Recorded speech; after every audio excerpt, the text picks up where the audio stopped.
Okay, सो आज का जो हमारा क्वेश्चन है वो है पाइथन का एक और easy level question. And question का नाम है फाइंडिंग द परसेंटेज। इसको ओपन कर लेते हैं और इसको ट्राई करते हैं सॉल्व करने का। ठीक है, देन सबसे पहले क्वेश्चन को पढ़ते हैं। कुछ कोड ऑलरेडी आपके पास दिया गया है, इसको इग्नोर करो। क्वेश्चन क्या कहता है कि the provided code stub will read in a dictionary containing key value pairs of name colon marks. एक लिस्ट है for a list of students. ठीक है, सो बेसिकली आपको एक डिक्शनरी टाइप का डेटा दिया गया है। ठीक है, जो बेसिकली कोड आप ऑलरेडी डिक्शनरी टाइप का डेटा रीड करेगा। एंड की वैल्यू पेयर्स में होता है डिक्शनरी, हमें पता है। की होगा नेम और वैल्यू होगा एक लिस्ट जिसमें सारे मार्क्स स्टोर होंगे स्टूडेंट्स के लिस्ट के लिए। कोई स्टूडेंट का लिस्ट है उसके लिए। ठीक है, हमें क्या करना है, print the average of the marks array for the student name provided. आपको एक नाम देगा स्टूडेंट का, उस पर्टिकुलर स्टूडेंट का आपको एवरेज फाइंड करना है उसके स्कोर्स का। And showing 2 places after the decimal. Decimal के बाद आपको 2 प्लेसेस तक आपको डेटा दिखाना है। ठीक है, जैसे अगर आपका वैल्यू दिया गया है अल्फ़ा के 3 मार्क्स, बीटा के फिर 3 सब्जेक्ट के मार्क्स। एंड क्वेरी में आपको एक नाम दिया गया है कि बीटा का बताओ आप एवरेज स्कोर।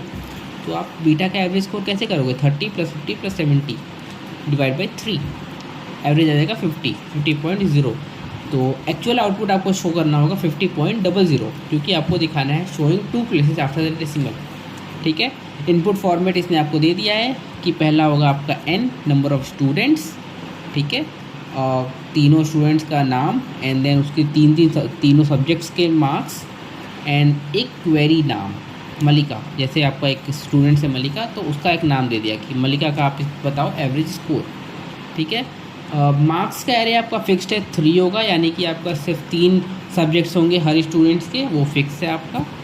एंड इसका आउटपुट आपका आएगा 56.00, जैसा कि मैं आपसे कह रहा था कि इसका आना चाहिए 50.00। ठीक है, तो इसका आएगा 56.00। तो कैसे आएगा, 52 + 56 + 60 डिवाइड बाई 3, वो आपका 56 आएगा। उसको आपको 2 डेसिमल प्लेस तक दिखाना है तो 56.00। ऑल राइट, तो इनपुट इसने ऑलरेडी ले लिया है। हम क्या करेंगे, लॉजिक अपना बिल्ड करेंगे। ठीक है, अगर आपको इसके इनपुट लेने के तरीके को समझने में कोई भी प्रॉब्लम आ रही है तो आप नीचे कमेंट करना, मैं आपको प्रॉपरली एक्सप्लेन कर दूंगा कि ये इसने इनपुट कैसे लिया। अगर आपको कोई भी इनपुट फॉर्मेट दिया गया है तो इस कोड में क्या बताया गया है, अगर आपको किसी भी पर्टिकुलर लाइन को समझने में परेशानी आती है तो। ठीक है, हम बढ़ते हैं अपने लॉजिक पे। ओके, सो सबसे पहले हमको पता है कि डिक्शनरी में हम की वैल्यू में स्टोर करते हैं अपना डेटा। तो जो की होता है वो है नाम यहाँ पे, एंड वैल्यू क्या है, लिस्ट ऑफ मार्क्स। और हमारे पास एक नाम दिया गया कि आप मलिका का बताओ, या फिर कोई भी नाम दिया गया उसका बताओ आप कि एवरेज क्या होगा। तो आपको अगर मार्क्स फाइंड करने हो उस पर्टिकुलर स्टूडेंट के जिसके लिए पूछा गया है, तो आप कहोगे स्टूडेंट्स मार्क्स। ये आपका डिक्शनरी है जिसमें डेटा स्टोर्ड है, और की पर्टिकुलर की के वैल्यू को एक्सेस करने के लिए आप क्या करोगे, की का वैल्यू दोगे इसके अंदर आप की बताओगे तो ये आपको रिटर्न करेगा उस पर्टिकुलर की का इस डिक्शनरी में स्टोर्ड वैल्यू। तो की आपको क्या है, क्वेरी नेम में स्टोर्ड है आपका। ठीक है, वो आप यहाँ दोगे तो ये आपको रिटर्न करेगा एक लिस्ट जिसमें एलिमेंट्स होंगे 52, 56 और 60। अब इसका आप एवरेज कैसे फाइंड करोगे, तो बेसिकली आपको क्या करना है, सम करना है इसका।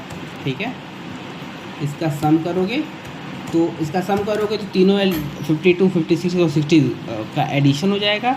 और इसको डिवाइड करेंगे किससे, 3 से।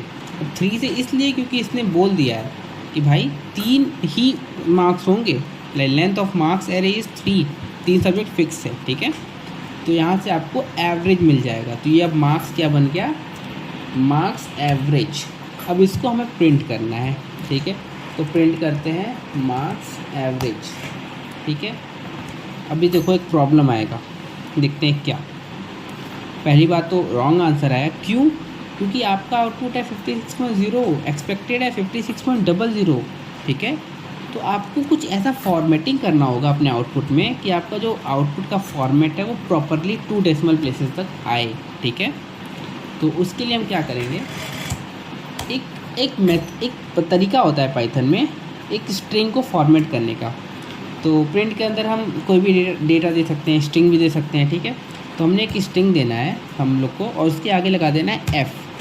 ठीक है, ये हमारा तरीका है। एफ़ को कहते हैं फॉर्मेट, बेसिकली इसको अगर आपको फॉर्मेट करना है तो ये उसका तरीका हुआ, इसके अंदर के जो डेटा है उसको फॉर्मेट करना है। अब अगर आपको डायरेक्टली इसका वैल्यू यूज़ करना हुआ इस स्ट्रिंग के अंदर, तो आपको क्या करना पड़ेगा, एक वेरिएबल का वैल्यू स्ट्रिंग के अंदर यूज़ करने के लिए पहले तो उसके आगे एफ़ लगा रहना चाहिए फॉर्मेट करने के लिए उसको, एंड देन कर्ली ब्रेसेस के अंदर आप उस पर्टिकुलर वेरिएबल का नाम दे दो, मार्क्स अंडरस्कोर एवरेज। अभी भी इसको आप प्रिंट कराओगे तो सेम टू सेम आउटपुट आएगा आपका 56.0, ठीक है। बट अभी आप चाहते हो 56.00 आए, तो उसका जो कन्वेंशन है, सिंटेक्स है, वो है कोलन लगाओ और बता दो कि किस फॉर्मेट में आपको इसका वैल्यू चाहिए मार्क्स एवरेज का। तो हमें चाहिए 2 डेसिमल प्लेसेस तक फ्लोटिंग वैल्यू, ठीक है।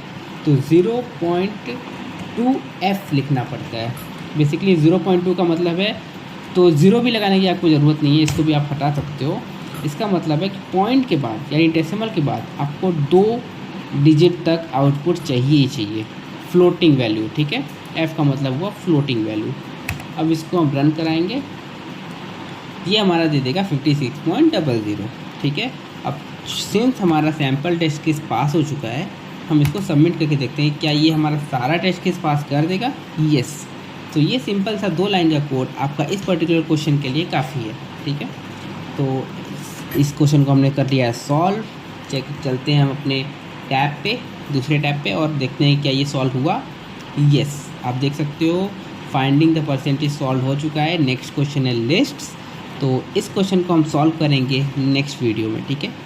इस पर्टिकुलर क्वेश्चन को लेके आपको कोई भी क्वेश्चन है, कोई भी परेशानी है, आप नीचे कमेंट में डालो, मैं उसका जवाब ज़रूर दूंगा, ठीक है। मिलते हैं अगली वीडियो में।